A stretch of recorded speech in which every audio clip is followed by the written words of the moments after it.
যদি তুমি তোমার জীবন পরিবর্তন করতে চাও তাহলে তোমাকে গায়েব হতে হবে। হ্যাঁ, একদম পুরো গায়েব হয়ে যেতে হবে। এখন তুমি আমাকে প্রশ্ন করতেই পারো যে এটার মানে কি? মানে নিজের জীবনকে পরিবর্তন করতে গেলে গায়েব হয়ে যেতে হবে। এর মানেটা কি? এটার মানে ক্লিয়ার করার আগে আমি এটা ক্লিয়ার করতে চাই যে কিভাবে করতে হবে এবং কেনই বা করতে হবে। দেখো, আমি নিজেও আমার নিজের জীবনে অনেকবার গায়েব হয়েছি এবং যখন যখন গায়েব হওয়ার পরে ফিরে এসেছি তখন আমি নিজেই নিজেকে আরও বেশি মজবুত পেয়েছি।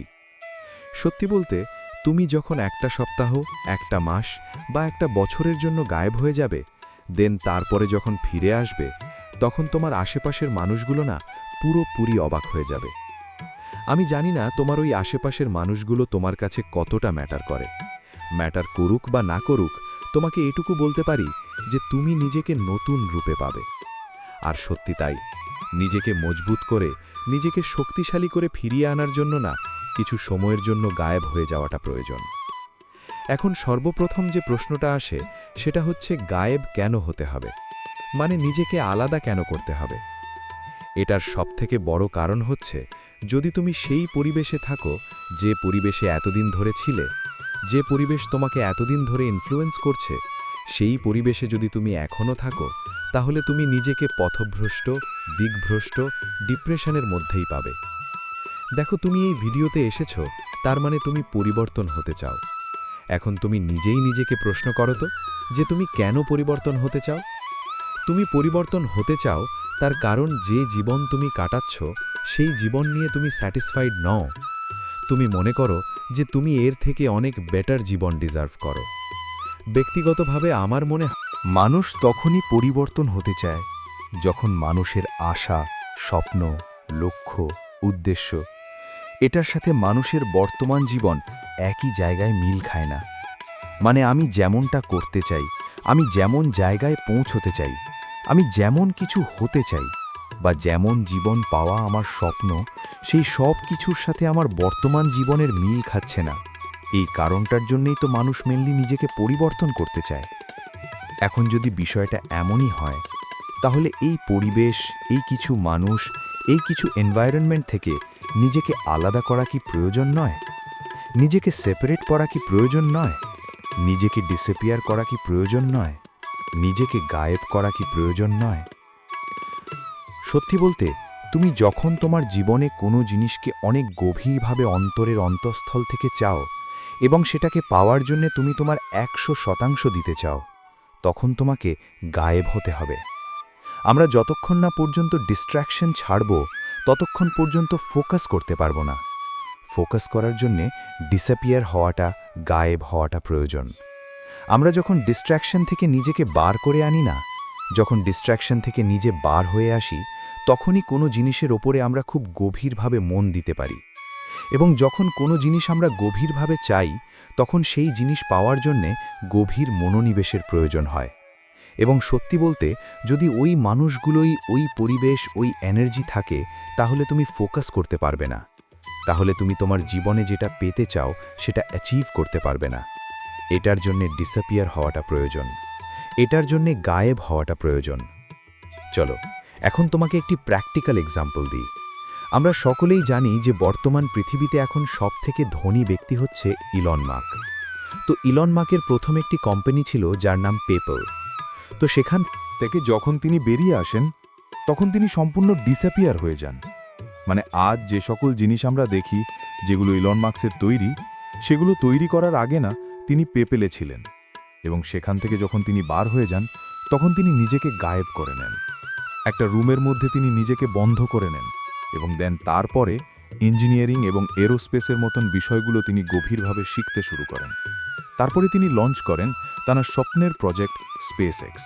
এবং স্পেসএক্স হচ্ছে প্রথম প্রাইভেট কোম্পানি যারা কিনা অরবিটের রকেট পাঠায়। এরপর সবাই অবাক হয়ে যায়, কারণ এর আগে পর্যন্ত তার ওই ইঞ্জিনিয়ারিং, এরোস্পেস, অ্যাস্ট্রোফিজিক্স, ফিজিক্স এগুলো ব্যাকগ্রাউন্ড ছিল না। তিনি এর আগে কখনোই এগুলো শেখেননি। তিনি নিজেকে গায়েব করেছেন, একটা রুমের মধ্যে নিজেকে বন্ধ করেছেন, দেন নিজের ফুল ফোকাস এগুলোতে এগুলো শেখার জন্য নিজের পুরো ফোকাস লাগিয়ে দিয়েছেন। সকল ডিস্ট্র্যাকশন থেকে নিজেকে বার করে এনেছেন। একবার ভেবে দেখো, যে বিষয়ে এর আগে পর্যন্ত তোমার বিন্দুমাত্র নলেজ ছিল না, সেই বিষয়ে তুমি স্টাডি করো, দেন তার উপর একটি কোম্পানি তৈরি করো। সেই কোম্পানি পৃথিবীর সবথেকে বড় সরকারি প্রতিষ্ঠান তাকে বিট করে, তাকে ছাড়িয়ে যায় এবং সকলকে তাক লাগিয়ে দেয়। স্পেস এক্স, যার কিনা কিছু বছর আগে পর্যন্ত কোনো অস্তিত্বই ছিল না, সেই কোম্পানি নাসার মতো প্রতিষ্ঠানকে টক্কর দেয়। আর এই সব কিছু পসিবল হয়েছে কী কারণে? কারণ তিনি এটা শুরু করার আগে নিজেকে কাট আপ করেছিলেন, নিজেকে গায়েব করেছিলেন, নিজেকে ডিসেপিও করেছিলেন এবং তারপরে সকল প্ল্যানিং প্রস্তুতি নিয়ে দেন তারপরে মাঠে নেমেছিলেন। তোমাকে আরও একটি প্র্যাকটিক্যাল এক্সাম্পল দিই। তুমি স্টিভ জবসের নাম নিশ্চয়ই শুনেছ। স্টিভ জবসকে অ্যাপল থেকে কিন্তু রেখেছিলাম যে এবার নিজের জীবনে একটা পরিবর্তন আনতে হবে, এবং এই পরিবর্তন আনাটা পসিবল তখন হবে যখন আমি নিজেকে ডিসঅ্যাপিয়ার করব, নিজেকে গায়েব করব। এবং সত্যি বলতে, আমার জীবনে আমি যত কিছু অ্যাচিভ করেছি, সব থেকে বেশি রেজাল্ট, সব থেকে বেশি অ্যাচিভমেন্ট আমি ওই 6 মাসের মধ্যেই করতে পেরেছিলাম। কারণ ওই 6 মাস আমার জীবনের সব থেকে হার্ডওয়ার্কিং পিরিয়ড ছিল। সব থেকে ভালোভাবে আমি নিজেকে গায়েব করতে পেরেছিলাম। এখনও আমি আমার জীবনে এই রুলস অ্যাপ্লাই করি। যখন দেখি সব কিছু মনের মতো হচ্ছে না, সব কিছু ঠিকঠাক চলছে না, তখন আমি নিজেকে গায়েব করে নিই, তখন আমি গায়েব হয়ে যাই। এবং এটা কখনো কখনো শর্ট টাইমের জন্য, আবার কখনো কখনো লং টাইমের জন্য, কিন্তু এটা আমাকে অনেক অনেক বেশি সাহায্য করে। আমার মনে হয় তুমি নিজের জীবনে যখন এটা অ্যাপ্লাই করবে না, তখন তুমি এর রেজাল্ট যখন পাবে, পুরো অবাক হয়ে যাবে। আমি নিজে অবাক হয়েছিলাম, এবং আমি তোমাকে লিখে দিতে পারি, তুমিও অবাক হবে যখন তোমার গায়েব হওয়ার ফায়দা তুমি পাবে। সত্যি বলতে, ওই যে টাইমটার কথা তোমাকে বললাম না, ওই টাইমটার পরে যখন আমি নিজেকে আবার ফিরিয়ে আনলাম না, তখন আমার আশেপাশের এনভায়রনমেন্ট, সমস্ত কিছু সবাই অবাক হয়ে যায় যে এটা কিভাবে সম্ভব। আমাকে প্রশ্ন করে যে এতটা পরিবর্তন কিভাবে আনলি, এতটা পরিবর্তন কিভাবে আনা যায়? আনা যায় নিজেকে গায়েব করে, নিজে গায়েব হয়ে। দেখো, আমি তোমাকে যে কথাগুলো বলছি, এগুলো কিন্তু কোনো হাওয়ায় ওড়া কথা নয়, এগুলো একদম প্র্যাকটিক্যাল বিষয়। সত্যি বলতে, তুমি যখন তোমার নিজের জীবনে এগুলোকে অ্যাপ্লাই করবে, তুমি নিজে অবাক হয়ে যাবে। এটা আমি করেছি বা আর 10 জন মানুষ করেছে এমনটা নয়। পৃথিবীর যত সফল ব্যক্তি আছে না, তারা প্রত্যেকেই নিজের জীবনে এই রুলস অ্যাপ্লাই করে। জীবনটা কখনো আমাদের পরিকল্পনা অনুযায়ী চলে না, কিন্তু তাই বলে স্বপ্ন দেখা বন্ধ করা যায় না। পরিবেশ সঠিক নয়, তখন নিজেকে গায়েব করতে হবে, তখন নিজেকে গায়েব করার প্রয়োজনীয়তা আছে। এবার আমার মনে হয় তুমি আমার থেকে এটা অনেক ভালো জানো। সত্যি বলতে, আমি নিজেও এটা রিয়েলাইজ করেছি যে যখন আমাদের জীবনে কোনো ব্যর্থতা আসে না, তখন সেটা আমাদেরকে একটা সুযোগ দেয়। তখন সেই ব্যর্থতা আমাদের জন্য একটা মেসেজও নিয়ে আসে, একটা বার্তাও নিয়ে আসে, নিজেকে নতুন করে শুরু করার, আবার নতুন করে সব কিছু সাজানোর। আর এটা তখনই হবে যখন আমরা গায়েব হব। পরিবর্তনের জন্য একটা অনেক বড় প্রয়োজনীয় জিনিস হচ্ছে গায়েব হওয়া। এবং তোমাকে যে প্র্যাকটিক্যাল এক্সাম্পলগুলো দেয়া হয়েছে, এগুলো দেওয়ার সবথেকে বড় কারণ যে এগুলো কোনো হাওয়ায় ওড়ানো মোটিভেশন নয়, এগুলো কোনো হাওয়ায় বলা মোটিভেশন নয়। যখন তুমি তোমার নিজের জীবনে অ্যাপ্লাই করবে, শুরুতে কষ্ট হবে, শুরুতে ওই সকল পরিবেশ ছাড়তে হয়তোবা একটু অসুবিধা হবে, কিন্তু মানুষ ওই যে অভ্যেসের দাস। তুমি যেমনভাবে চলতে চাইবে, যেমনভাবে নিজেকে চালনা করবে, তেমনভাবেই চলতে শুরু করবে।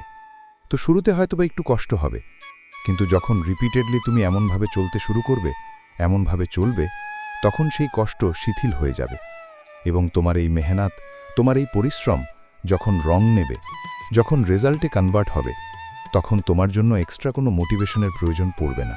এখন প্রশ্ন হচ্ছে যে আমরা তাহলে এখন কি করব? আমরা প্রথমে দেরি করব না। হ্যাঁ, ওই প্রোক্রাস্টিনেশনকে নিজের জীবনে হাবি হতে দেব না। আজ নয় কাল, কাল নয় পরশু, এমন কিছু আগে করব না।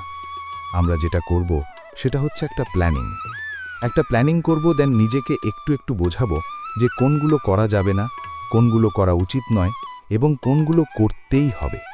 যেগুলোকে করা যাবে না, যেগুলো করা উচিত নয়, সেগুলো থেকে আমরা নিজেদের দূরত্ব বজায় রাখবই রাখব। ওই যে বাংলায় একটা কথা আছে, লাইফে অনেক বড় কিছু পাওয়ার জন্য অনেক ছোট ছোট ত্যাগ করার প্রয়োজন হতে পারে। সো আমরা ছোট ছোট ত্যাগ করব। যেগুলো আমাদের জন্য ক্ষতিকর সেগুলোকে আমরা আমাদের লাইফ থেকে সরাবো। আমরা ত্যাগ করব, আমরা এলিমিনেট করব। এবং আমরা নিজেরাও তো জানি যে ট্যালেন্ট সব কিছু নয়। ট্যালেন্টেড ব্যক্তি যদি নিজের উপরে কাজ না করে তাহলে ট্যালেন্টেও জং পড়ে যায়। আমরা তো এটা জানি। সো ট্যালেন্ট থাকাটা কাফি নয়। কারোর কাছে ট্যালেন্ট আছে তার মানে তার কাছে একটা অ্যাডভান্টেজ, কিন্তু সেটাই সব কিছু করে দেবে বা সেটার থেকেই সব কিছু চলে আসবে, এই ধারণা যার মধ্যে জন্মায় না সে কিন্তু লাইফে কিছু করতে পারে না। ট্যালেন্ট আছে, ঠিক আছে, কিন্তু ট্যালেন্ট যদি নাও থেকে থাকে, তুমি পরিশ্রম করে না ট্যালেন্ট অর্জন করতে পারবে। আমি নিজে এটা রিয়েলাইজ করেছি যে যখন কোনো মানুষ হার্ড ওয়ার্ক করে কোনো কাজকে ভালোবেসে করতে শুরু করে না, তখন সেই কাজে সে এক্সপার্ট হয়ে ওঠে। আর যখন কোনো কাজে কেউ এক্সপার্ট হয়ে ওঠে তখনই তো আমরা তাকে ট্যালেন্ট বলি না। সো ট্যালেন্ট যদি লাইফে না থেকে থাকে সেটাও কোনো চিন্তার বিষয় নয়, কারণ ট্যালেন্ট অর্জন করার জন্য আমরা যদি স্মার্টলি হার্ডওয়ার্ক করি তাহলে আমাদের লাইফে বড় পরিবর্তন আসতে বাধ্য। এখন ওই যে আমরা শুরুতে প্রশ্ন করেছিলাম যে এটা কিভাবে করতে হবে, নিজেকে পরিবর্তন কিভাবে করব। নিজেকে পরিবর্তন করার 4টি স্টেপ আছে। প্রথম স্টেপে যেটা আমরা করব সেটা হচ্ছে একটা টার্গেট সেট করব। হ্যাঁ, সর্বপ্রথম আমরা একটি টার্গেট সেট করব। টার্গেট সেট করা অনেক অনেক বেশি প্রয়োজন। দেখো, উদ্দেশ্যহীন মেহনতের কোনো মূল্য নেই। তাই সর্বপ্রথম একটা উদ্দেশ্য, একটা টার্গেট, একটা লক্ষ্য, একটা গোল সেট করতে হবে। এবং টার্গেট সেট করার সময় নিজেকে প্রশ্ন করতে হবে যে আমার কেন চাই, আমি কেন চাই ওটাকে। সত্যি বলতে যখন আমাদের কাছে এই প্রশ্নের উত্তর ক্লিয়ার হয়ে যাবে না, তখন কিন্তু অত বেশি এক্সট্রা মোটিভেশনের প্রয়োজন পড়বে না। আমাদের কাছে এটা ক্লিয়ার নিশ্চয়ই, আমরা যখন কোনো কিছু চাই তখন এটা ক্লিয়ার হওয়াটা প্রয়োজন যে সেই জিনিসটা আমরা কেন চাই। কেন চাই এটা ক্লিয়ার থাকার, এটা জানার অন্যতম একটি বড় কারণ হচ্ছে যখন আমি ডিসঅ্যাপিয়ার হব, যখন আমি গায়েব হব, তখন যেন আমি থেমে না যাই, যেন আমার মুড, আমার মন চেঞ্জ না হয়ে যায়। তাই কেন আমি চাই এই প্রশ্নটির উত্তর ক্লিয়ার হওয়াটা প্রয়োজন। দ্বিতীয় যে কাজটি করতে হবে সেটি হচ্ছে ডিসকানেক্ট। Yes, disconnect. নিজেকে গায়েব করার জন্য নিজেকে ডিসকানেক্ট করাটা প্রয়োজন। যে সকল জিনিস তোমার জন্য ক্ষতিকর, যে সকল পরিবেশ তোমার জন্য ক্ষতিকর, যে সকল জিনিস, যে সকল পরিবেশ তোমার স্বপ্ন, তোমার উদ্দেশ্য, তোমার লক্ষ্যের সাথে যায় না, যেগুলো তোমার জীবনে আরও বেশি নেগেটিভিটি ঢোকায়, সেই সকল জিনিস থেকে নিজেকে ডিসকানেক্ট করতে হবে। নিজেকে প্রতিনিয়ত নিজের কাজের মধ্যে ব্যস্ত রাখতে হবে, ব্যস্ত থাকতে হবে। অত বেশি বাইরে ঘুরতে যেও না, অত বেশি সময়ের অপচয় করার চেষ্টা করো না। সর্বক্ষণ নিজেকে একটি ব্যস্ত শিডিউলের মধ্যে রাখো এবং সকলের কাছে নিজের প্ল্যানিং বলতে যেও না। তৃতীয় যে কাজটি করতে হবে, তোমাকে একটি প্ল্যান বানাতে হবে। পরিকল্পনা খুবই প্রয়োজন। তুমি যেভাবে চলতে চাও, যেভাবে কাটাতে চাও, যেগুলো যেগুলো করতে চাও, সেগুলোর একটি প্ল্যানিং হওয়াটা প্রয়োজন। তুমি নিজেই জানো তুমি কোনটা পেতে চাও, তুমি নিজেই জানো তুমি কোনটা করতে চাও, তুমি নিজেই জানো তুমি কেমনভাবে জীবন কাটাতে চাও। এই সব কিছুর জন্য একটা পরিকল্পনা তৈরি করো, একটা প্ল্যান সেট করো। প্রয়োজনে তুমি তোমার বিশ্বস্ত কারোর সাহায্য নিতে পারো।